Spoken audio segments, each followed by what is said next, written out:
Amados, buenas noches. Dios les bendiga en el nombre poderoso de Jesucristo de Nazaret. Vamos a compartir un estudio que hemos comenzado de la palabra del Señor del libro de Apocalipsis, algunos capítulos que el Señor nos va llevando, que nos va dirigiendo para compartir con nuestros hermanos, con la iglesia de Cristo Jesús, en el nombre poderoso que es sobre todo nombre, el de Jesucristo de Nazaret. Como sabemos que estamos en unos tiempos que se van acercando, que los tiempos de la venida de nuestro amado Señor Jesucristo, que se están manifestando las profecías, se van a ir cumpliendo en el nombre de Jesús.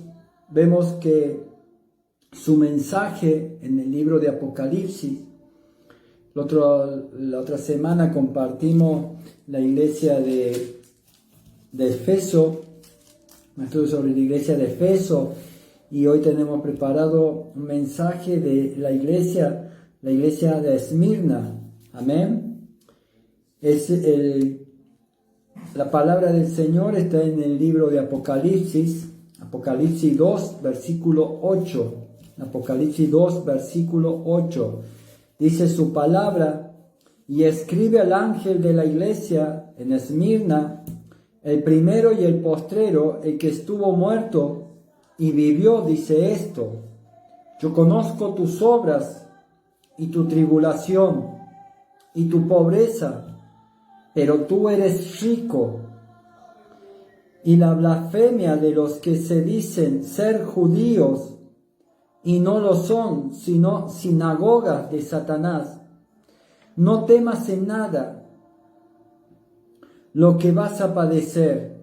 He aquí, el diablo echará a algunos de vosotros en la cárcel, para que seáis probados, y tendréis tribulación por 10 días.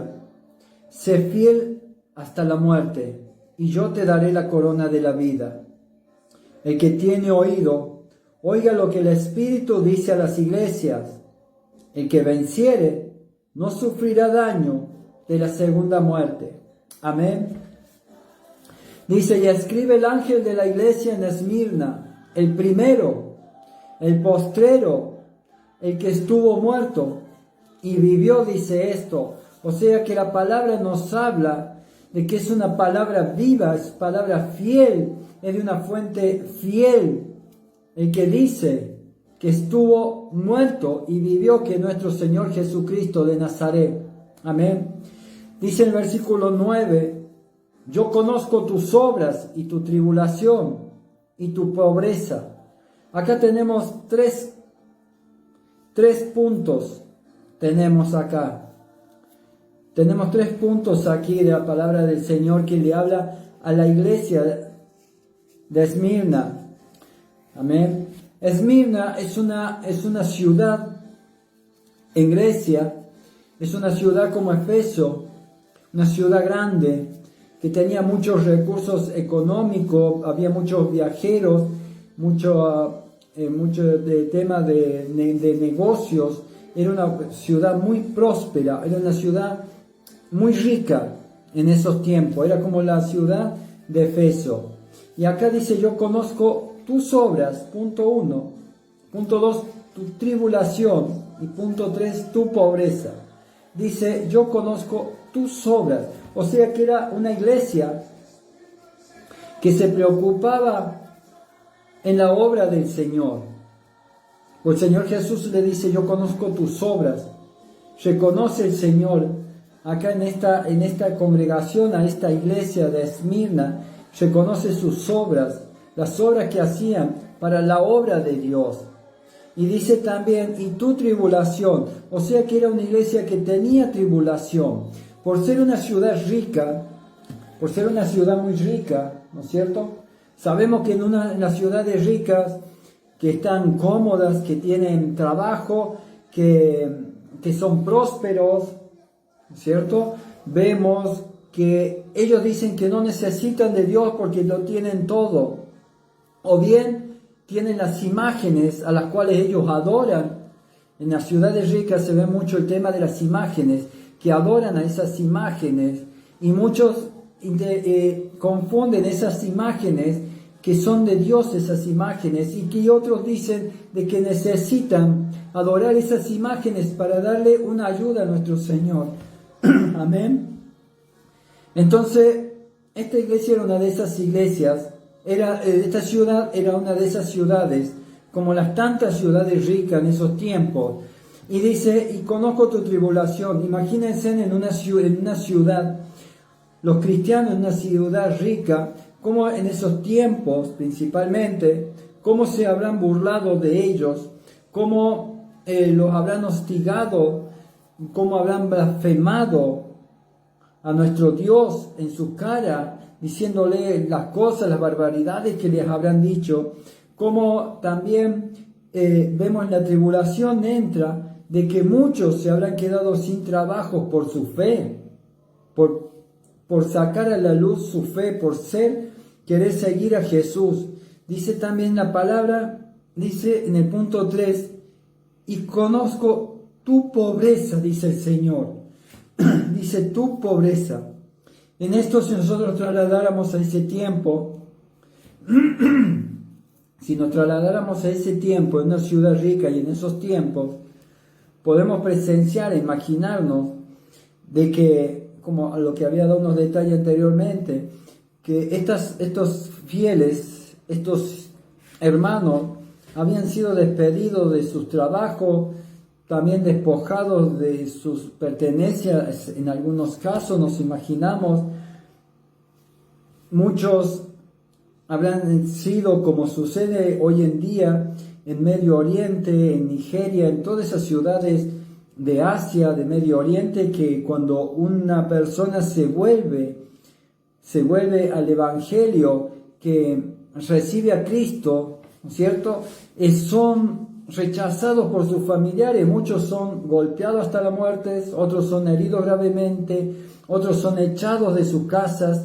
Hay jóvenes, adolescentes que empiezan a defender su fe porque han tenido un encuentro con el Señor y son rechazados, pero la palabra nos habla de esto, que muchos seremos rechazados por nuestras familias, que muchos padres van a rechazar a sus hijos, hijos a sus padres, etcétera, etcétera. Y en esos tiempos nos imaginamos que eso sucedía,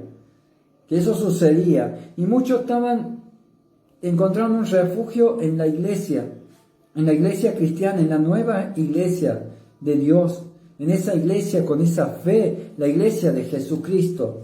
Y dice la palabra del Señor, pero tú eres rico, le dice el Señor. Yo conozco tus obras, tu tribulación y tu pobreza. Pero le dice el Señor, pero tú eres rico. ¿Por qué le dice el Señor esto? Que tú eres rico. Es algo que muchas veces yo lo he recalcado en algunas personas cuando he tenido una conversación, de que he tenido el privilegio, lo voy a decir así, he tenido el privilegio de que ha habido personas allegadas a mí que me han dicho y me han declarado de qué tengo yo. Mira cómo estás, mira cómo andan, miren lo que hacen ustedes por el Evangelio, ¿me entienden? Y yo he tenido la oportunidad de decirles y de contestarles en ese momento. Me ha venido bien de lo que ellos pensaban y que hablan de los cristianos, de los evangélicos, ¿no es cierto?, los que llevamos la palabra del Señor, de decirles que ellos pueden tener muchas riquezas, que pueden ser ricos y que muchos son ricos, pero por fuera, materialmente son ricos, porque por dentro son pobres espiritualmente. Y los que buscamos la palabra de Dios, los que llevamos la palabra de Dios, que queremos caminar en su camino, que queremos caminar sobre los pasos de nuestro Señor Jesús, somos ricos, como dice la palabra acá, pero tú eres rico, dice la palabra del Señor. Amén. Y sigue hablando el Señor y dice, y la blasfemia de los que se dicen ser judíos y no lo son, sino sinagoga de Satanás. Estos son los que persiguen a los cristianos, los que persiguen a los hijos de Dios y blasfeman el nombre de Jesucristo. Hay muchos que no blasfeman contra la palabra de Dios, por así decirlo, que no lo nombran a Dios, pero blasfeman contra Jesús. Y estos son los hijos de Satanás, que no creen en Jesucristo. Dice, no temas en nada lo que vas a padecer. He aquí el diablo echará a algunos de vosotros en la cárcel, echará a algunos de vosotros en la cárcel para que seáis probados y tendréis tribulación por 10 días. Sé fiel hasta la muerte y yo te daré la corona. No temas, dice la palabra del Señor, en nada. El Señor nos exhorta y nos llama a no temer absolutamente en nada. A no temer absolutamente en nada, en las tribulaciones, en lo que ha de venir, en lo que vamos a escuchar, en los rumores de guerra, lo que vamos a escuchar, que no temamos, solamente que confiemos en Él. Dice, no temas en nada lo que vas a padecer. Y aquí el diablo echará a algunos de vosotros en la cárcel. Muchas veces estamos padeciendo situaciones en las que pensamos de que por qué estamos pasando por ese proceso, por qué nos suceden ciertas cosas que a veces decimos, pero ¿cómo? Si estamos orando, vamos a la iglesia, estamos firmes en la fe del Señor, creemos que estamos firmes en la fe para nosotros creemos, pero también la palabra dice, mira que tu pie no resbale, el que crea que esté firme, mira que su pie no resbale, también habla así la palabra del Señor. Entonces dice, el diablo ha pedido, echará a alguno de vosotros en la cárcel para que seáis probados. En esas tribulaciones, en esas tormentas, esos desiertos que vamos a pasar en un momento, es donde nosotros tenemos que aprovechar a demostrarle a Dios que nuestra fe está firme, que estamos firmes en la fe, que estamos dispuestos a correr esa carrera de la buena batalla, de la batalla en Jesucristo, para llegar hasta el final, para recibir su corona. No tenemos que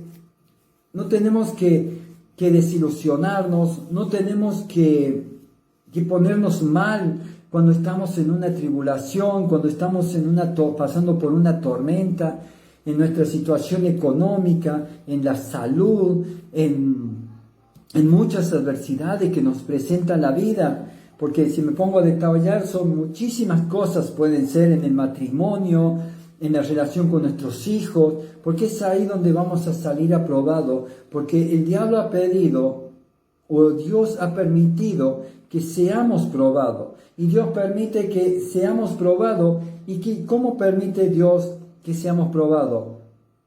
Que el diablo esté zarandeándonos, pero no puede hacer nada el diablo.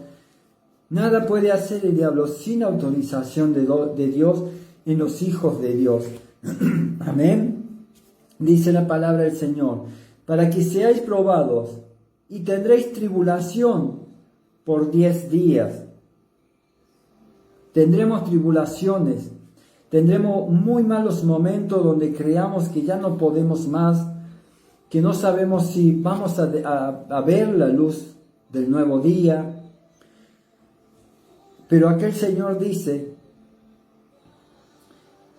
sé fiel hasta la muerte. Sé fiel hasta la muerte.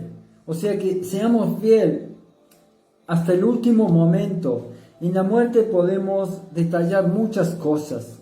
Muchísimas cosas podemos detallar con esto hasta la muerte. No es solamente la muerte física, sino que puede ser en un momento, situaciones por medio de los tiempos climáticos, en tiempos de,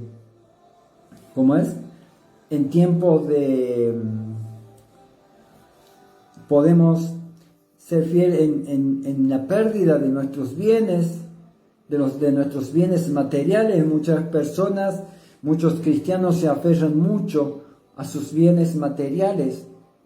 Entonces llega un momento como si estás con deudas o que estás por perder una casa y el Señor te pide que confíes en Él, que creas en Él. Si tú le has estado pidiendo, has estado orando, has pedido apoyo de oración, entonces el Señor pide que le seas fiel hasta el último momento. Hasta el último momento. Hay situaciones que que tienes una hipoteca, ¿no es cierto? Y el Señor pide que seas fiel hasta el último momento, que Él puede revertir la situación. Pero hay muchos que no esperan, que ya un mes antes, 15 días antes, 20 días antes, ya se empiezan a desesperar, o quizá muchos piden créditos sobre créditos que ya tienen, piden otro crédito más para tapar esa deuda, y así van cubriendo deudas con deudas y sacando préstamos y créditos, cubriendo hasta que esto se hace una cadena y es imposible. Y eso es lo que no le gusta al Señor, eso es lo que no quiere Dios. Así pasa también con en la vida familiar, que el Señor pide seas fiel hasta la muerte, que lo dejes a Él, que mueras, que muera tu carne, que mates tu carne, para que Él pueda entrar en ti y estar obrando en tu causa. Amén. Dice su palabra, y yo te daré la corona de la vida. En Romanos 4, 5, dice la palabra del Señor, en 3, 4, y no solo esto, sino que también nos gloriamos en las tribulaciones,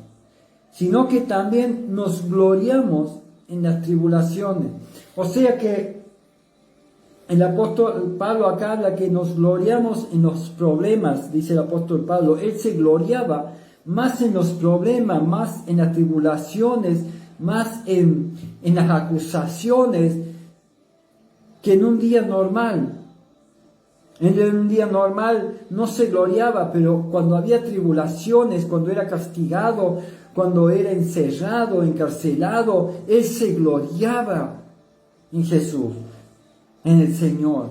Dice, y no solo esto, sino que también nos gloriamos en las tribulaciones, sabiendo que la tribulación produce paciencia, y la paciencia prueba, y la prueba esperanza. Aleluya. Y la esperanza no avergüenza, porque el amor de Dios ha sido derramado en nuestros corazones por el Espíritu Santo que nos fue dado. Amén. Él no nos abandona.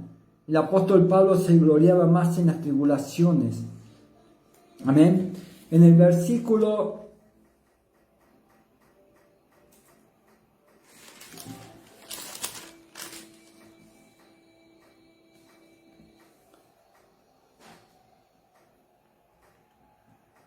'acá. Entonces, el Señor habla que seamos fuertes, que nuestra fe no desmaye en las tormentas, en las tribulaciones, en nuestros pesares, que sigamos caminando, que nos gloriemos en el Señor, en cada problema que estemos pasando, en cada situación, en lo que está por venir, porque sabemos de que estamos en unos tiempos cercanos a la venida del Señor, y que va a haber muchas manifestaciones, que va a haber tribulaciones. Entonces el Señor nos enseña de que tenemos que ser fuertes, que no tenemos que permitir que nuestra fe disminuya, sino que crezca nuestra fe, y confiar en el Señor, y no pensar en nuestra carne, no pensar en los placeres del mundo, en las comodidades del mundo, sino que tenemos que cuidar nuestra alma. Lo que tenemos que cuidar es nuestra alma, porque sabemos que nuestro cuerpo, si nosotros cuidamos nuestro cuerpo, no podemos, nuestra vida física, no podemos cuidar nuestra alma. ¿Es blanco o es negro? ¿Es blanco o es negro? No sé si me entienden. Tenemos que cuidar nuestro cuerpo, la salud, ¿no es cierto? Pero no tenemos que darle los gustos que nuestro cuerpo desea, lo que la carne desea del mundo, lo que el mundo ofrece. Lo que nosotros tenemos que hacer es cuidar nuestra alma, no contaminar nuestra alma, nuestro espíritu. Porque la carne es carne y la carne va a morir y va a quedar. Pero nuestra alma tiene dos caminos para ir una vez que nuestro cuerpo muera. Tiene un camino para ir con Jesús y tiene otro camino para ir con el infierno, con el diablo. Y lo que nosotros tenemos que hacer es cuidar nuestra alma, cuidar nuestro espíritu, para que vaya por el camino correcto, no por el camino equivocado. Y eso lo tenemos que hacer ahora en vida, de ahora en adelante, en estos tiempos, no ya a último momento, porque no sabemos si mañana vamos a despertar, no sabemos si en el trayecto al trabajo vamos a llegar bien o qué nos puede suceder. Solo cada minuto, cada segundo vale. Amén. Dice el versículo 11, el que tiene oído, oiga lo que el Espíritu dice a las iglesias. Y el que venciere no sufrirá daño de la segunda muerte. El Señor quiere darnos una corona, la corona de vida. El Señor quiere agasajarnos. El Señor quiere que seamos fiel a su promesa, que todo lo que Él hizo por nosotros, esa sangre que derramó, que no sea en vano, que no sea en vano. Él quiere a su rebaño con Él, y Él va a venir a buscar esa iglesia que le sea fiel, esa iglesia que haya trabajado, esa iglesia que haya pasado por tribulaciones, esa iglesia que aunque a pesar de ser pobre, no se ha ido a las cosas que el mundo ofrece, porque más se ha dedicado a que su alma sea rica, a tener un alma pobre, a tener un espíritu pobre. Amén. Entonces, esto es lo que el Señor habla.